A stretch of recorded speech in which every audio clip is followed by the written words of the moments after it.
La main de l'autorité politique sur les questions de justice, ça pose problème. Il faut que cette indépendance soit une réalité. Donc ce que je veux dire par là d'ailleurs, les réformes doivent porter sur quoi? Les réformes doivent porter moins sur des chartes, des règles de droit, que sur comment mettre en œuvre le droit. Parce que depuis les indépendances, on a 1000 textes de loi. Mais ces textes de loi pratiquement ne sont pas appliqués et c'est ça qui est problématique. Donc l'application des règles, c'est fondamental. Alors, ce que je disais tout à l'heure, c'est que je suis universitaire, donc chercheur. Et la question que je pose aujourd'hui est celle de savoir par rapport à la souveraineté. Parce que c'est la souveraineté dont on parle aujourd'hui.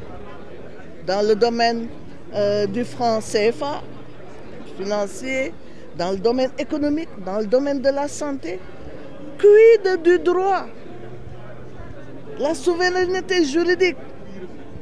Je vous en parle parce que vous savez, en 1960, dès 1960, on a commencé à avoir énormément de codes. En 2 ans, on a eu code du travail, droit des obligations civiles et commerciales, droit pénal, procédure, etc. C'était facile, vous savez pourquoi? On n'a fait que prendre les codes français et on les a appliqués.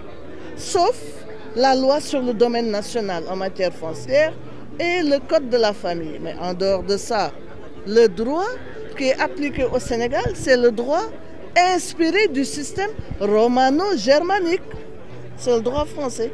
Alors j'aimerais bien qu'on entame, je dis, parce que ce n'est pas possible de régler ce problème, la réflexion autour de quel droit pour nous Sénégalais. Est-ce que c'est le droit français? Est-ce que Amsatou Sow Sidibé, est-ce que vous, est-ce que lui, nous sentons ce droit français? C'est une question. D'origine, nous ne sommes pas des Français. Nous avions notre culture, nous avions nos valeurs. Est-ce que ça ne doit pas être appliqué en matière juridique?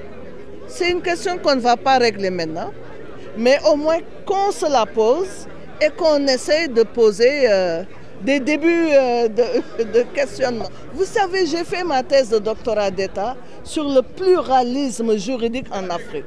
Le fait qu'il y ait le droit coutumier, le droit musulman et le droit français.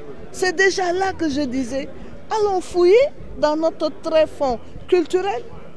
Ce ne sera pas rapide, mais au moins qu'on mène la réflexion.